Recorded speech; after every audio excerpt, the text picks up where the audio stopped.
Kia ora and welcome to CIO Leadership Live New Zealand. I'm your host, Kathy O'Sullivan, editor for CIO New Zealand. And my guest today is Kevin Rowland, CIO at Fliway. Hello, Kevin. Hi, Kathy. How are you doing? Good. And it's a pleasure to chat to you again and chat about Fliway and your role there. So to kick things off, can you tell us a little bit more about your role and what your team at Fliway does?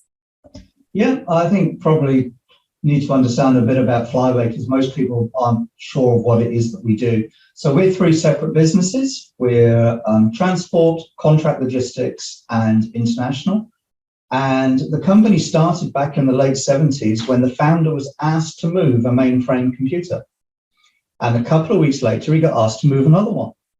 And from that, he formed a company called Computer Transport, which then changed the name to Fliway. And we're specialist movers in non-palletized stock. So if you want an MRI machine moved, we move it. We move and install every ATM machine in New Zealand. We move stock that is electronic, or it's weird, or it's a funny shape, or kayaks and sheds and all this sort of thing. So that's what we do. And our role is just to make sure that the business keeps moving. We have more than 200 drivers out on the road, and every time a piece of freight moves, it is scanned. So it's calling back to the systems. If the systems are slow or not working, I have 200 very unhappy drivers and some very unhappy management team asking me why I'm stopping everything from going. So that's our job. Our job is to support the business and keep the business stable and efficient. So keeping things moving, obviously transformation is a huge part of keeping things moving within organizations. And the word transformation, it is thrown around a lot as something that's easy to do and just a given. But, in reality, it is quite a hard thing to do. So how has that approach taken shape in your own career? I think the word transformation frightens a lot of people. And I found it a lot easier to talk about change. And I've worked in various companies where there's been a great deal of change required and then undertaken. I've always seen of myself as a change agent.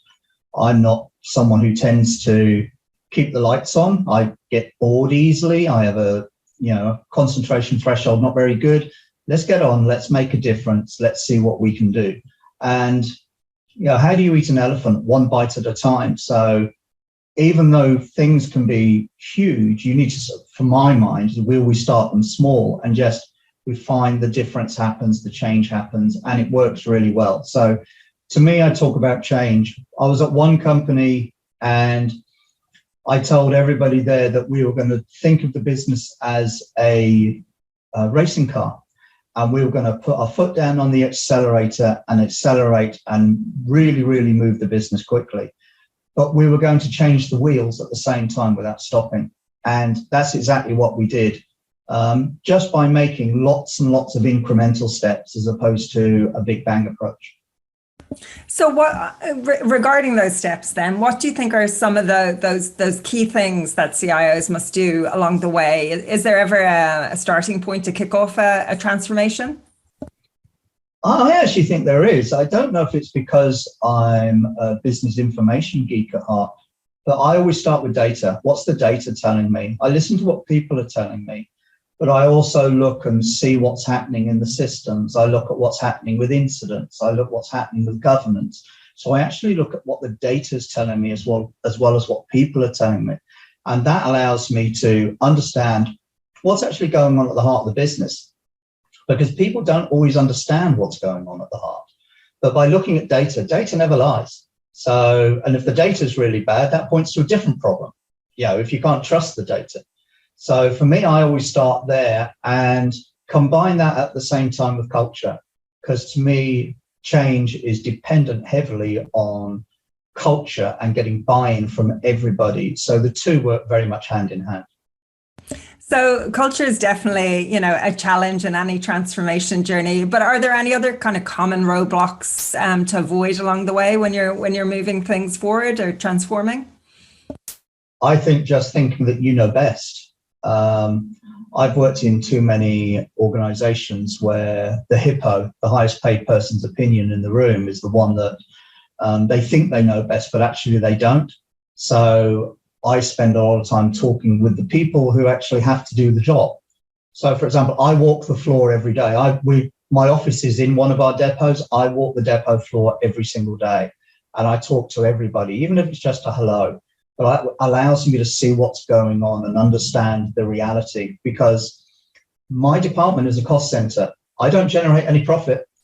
I'm a cost center. The profit is made by the people moving the big boxes. So I need to understand that. So going talking to people and actually listening to them and having the right people in the room when decisions are being made. There's no point having all the bosses there if no one understands how a certain process works. You need the operators. So you go down to the lowest level. If you can make them happy, everything else follows. So earlier you spoke about, how do you eat an elephant bit by bit? And with transformation, do you like to see it as a project with a deadline and milestones, or do you think that transformation is just an ongoing development within a business? Is there ever, an end date to transformation? Short answer is no, there's never an end date. So therefore it can't be a project. However, there could be things that you're doing within that are defined projects with milestones. So you're trying to change the business to make it more efficient. In our area, part of that might be upgrading the warehouse management system or changing the transport management system or something. They are a defined project with milestones, but the change is ongoing. And it's important to reflect and look back and see where you've come from as well as where you're going, because that also excites people, where they can, wow, this now to that is incredible. How can that be? I was talking to one of my support analysts just now, and he was telling me how he very rarely has to deal with an out of hours call these days, where it used to be one or two a night, every night. And we talked through the changes that we've put in place and what that meant as an end outcome. But as I said to him, I've got all these plans for things we're going to do. We're not stopping now. We're still making the change all the time. Is bringing the people along for the journey. Absolutely. So as CIO, in what ways do you collaborate and influence the leadership team and the organization? Communication. I don't think anybody can overestimate communication. So I'm in and out of other people's offices. I have a rather strange background in the fact that the first 20 years of my career, I worked in retail, but actually at the sharp end in shops. So I didn't come into IT until my mid-30s, even though I started writing code at school. And because of that, I think I have a different outlook. And everything that I'm doing, everything I talk about when I'm talking with other members of the exec is how I can improve the outcome for the business. I've never looked for shiny things. I've never been interested in the latest trend in IT, whatever that is. I've had people trying to sell me big data in the past, going back 10 years ago when that was the flavor of the month. And I was going, well, that's interesting, but what can I do with it? I'm not going to invest in this unless I can see a business outcome. So I always look at things with a business head. Consequently, the relationship I have with the CEO and the other members of the exec is wonderful, because I actually go around and talk to people. I actually go and see things, and they can see that my aim is always make a difference for the business, not for IT, but for the business. And they can see that.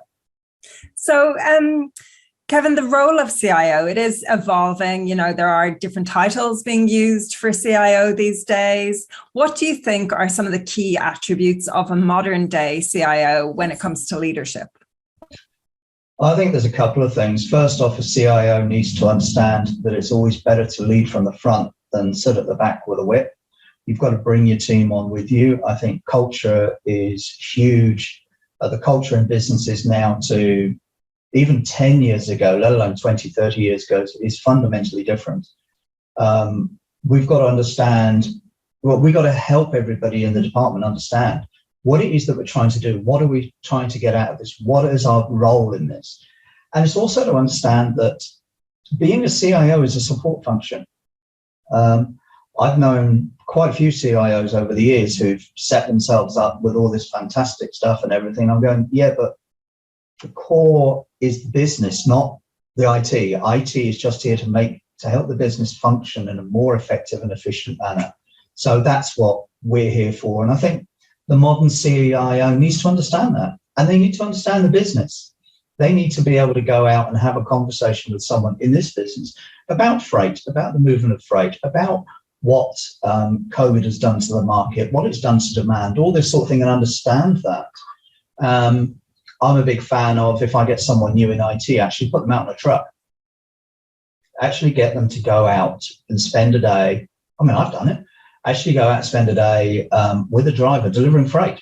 It's the only way you understand that actually that scanner, the performance of that scanner, what it means to that driver and what it means consequently across the whole fleet.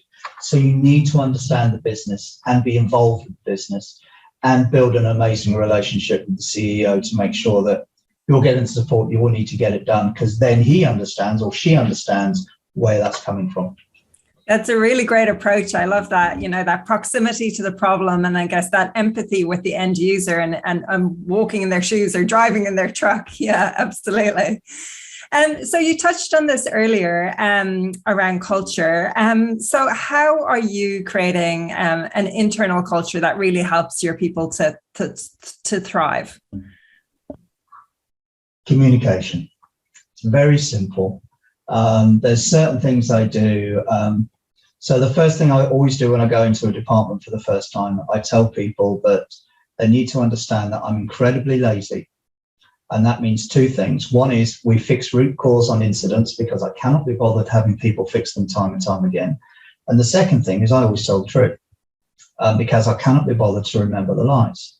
So that means if the CEO asks me a question and someone downstairs handling freight asks me a question, if I'm allowed to give the answer, they will always get the same. Yeah, there will be no difference. And so what I've done here now is I've built a culture so that I have a meeting with my two direct reports every morning at 9:30. Sometimes that could be half an hour of solid tech. Sometimes we could be talking about the dogs. But it's important to have it every day.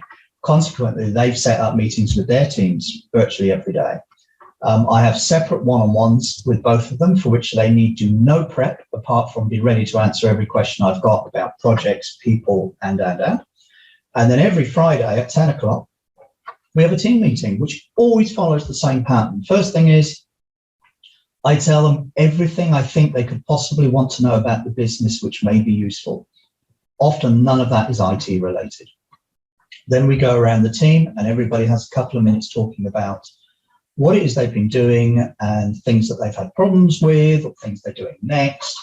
Then we go through all the SLAs, KPIs, and all the metrics. And the very last thing always is ask me anything about anything. And we've built up a real strong trust model. And because I've basically changed all the processes in IT since I've been here just over 2 years. I've changed all the processes, rewritten most of the policies. But because I always carry through with things I'm going to say I'm going to do, we've now got this wonderful culture where everybody trusts what I'm doing and saying, and they're on for the ride. Our culture has now got to the point where our incidents have dropped by 50% year on year. Our primary incidents have dropped by 70% year on year. Our open call days are down 62% year on year, which is crazy. Year to date, SLA is 99.2%. My guys are working less hours than they've ever worked. And we have a lot of fun. Everybody wants to come to work. All my guys do hybrid working, apart from me. That's my choice. So we have the apps team will be in Tuesday to Thursday, and we only have two help desk guys in at a time, but it's all arranged. Everybody knows, and everybody enjoys it. And what that means for my team is, since I started, apart from some changes that I made deliberately, I lost one person. And 3 weeks after that person left, they rang and said, "Can I come back? I made a mistake." So I'm on 100% retention for 2 and a bit years. I'll take that. Great to hear, and great to hear that you're building that trust through transparency as well. So another key to high performing teams is, of course, diversity. And, IT has been lagging even though things are improving, but there isn't really enough diversity in IT roles. Why do you think that is? And what practical things can be done to get more people from different backgrounds to consider IT as a career? This subject could go on forever. It's a subject very close to my heart. I have 4 daughters. The lack of women in IT is something that irritates me immensely, as does the lack of people from different areas, particularly Mari and Pacifica. I was fortunate enough when I was at a different company to do a great deal of work in this area. I changed all the hiring patterns. We changed the way we wrote adverts. We used to put them through a gender bias tool because we were hiring a lot. And we ended up, as a tech company, 48% female. I also put up some maps of the world and maps of New Zealand, both in offices here and in Melbourne, to show where everybody was born. So I know that back then we had 18 different nationalities by birth, but there was no single dot for the Pacific. And there was only one person in the company who identified as Maori. And I think it's shocking. I think it's shockingly bad, which is why I am more than happy to go and talk to schools. I'm involved with ITP, trying to help people understand that IT is a viable career. And if we can get more people from low decile families understanding that, you're then starting to talk about social change. So it's something I'm incredibly passionate about, and we have to work with the educators, because I came over here on a long-term skill shortage 16 years ago. It's still a long-term skill shortage, and it's terrible. It's shocking. We need to work far more with schools and help people understand that they can do this. Anyone can do this. It doesn't matter your background. It doesn't matter your gender. Get in there. If you've got the right mindset for this, if you've taken STEM, and find it interesting, get into IT. It's an amazing career for anybody. It is. So when you look back on your own career then, Kevin, is there anything that stands out as a mistake that you've made that has really shaped you as a leader?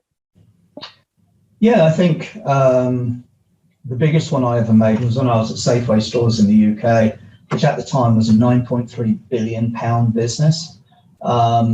I ran the promotional system, and I'd written all the code for it, so it meant I had all the access. And I accidentally wiped the following week's promotion from every one of 480 stores. And I was so shocked at what I'd done, I then changed the date and wiped out the following week as well. Oh, dear. I went and told my boss, and for some reason we had taken a hard copy that morning, so you must have a great big printout of the position of everything. And we separated the sheets out, and about half an hour, 3/4 of an hour later, we were back, because we got everybody in our area of the office, about 30 people, all keying in to a screen. And it taught me a massive lesson that everybody's human. Everybody comes to work, in my mind, and this is something I believe, to do a good job. However, humans make mistakes. It's never the mistake that causes the issue. It's always the cover-up. So my teams, ever since then, have always been told, I don't care about mistakes. Well, I do, but I'm not going to really rip someone's head off. But if I find that anybody's covered anything up, then that is different. And I think we all learn from mistakes, and we all make mistakes.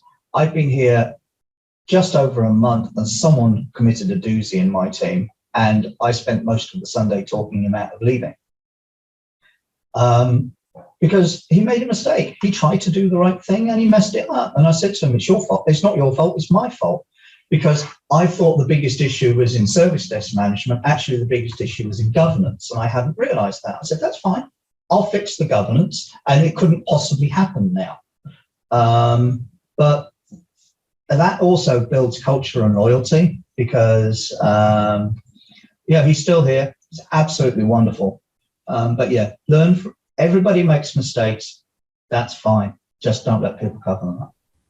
So then what's the best career advice you've ever received? Find something you enjoy doing. And work at a place where you enjoy it. I love it here. I'm already planning to retire here, although I've still got quite a few years to go. Because I have such a great night. I just really enjoy it. I love coming to work every day. I wake up and I'm great. I get to go to work at Fliway because it's such a great positive environment and there's so many wonderful things going on. And I know I can make a difference. And you've got to find something you enjoy. Money's not the most important thing. Work-life balance, you have to work out what's right for you. But yeah, find something you enjoy doing and then just go for it. Brilliant. So then, Kevin, what's important to you in the months ahead? Well, we were purchased by New Zealand Post 3 months ago, which means that we're now in a place where we've got a totally different outlook, and it means I'm going to have access to capital, which I've not had. So some of the things that I've been wanting to do have been constrained. Now we're starting to get in and really do it. So most of the change I've undertaken so far has been cultural and process, as opposed to bringing new systems and replace. So where we're going now is we're going to really start to open up, and I can see getting them in all working with the correct processes behind it. That's where I'm working for now. So exciting times. Sounds like a busy time ahead. Kevin Rowland, CIO at Fliway, thank you so much for your time today. Thank you, Kathy. It's been great. Thank you.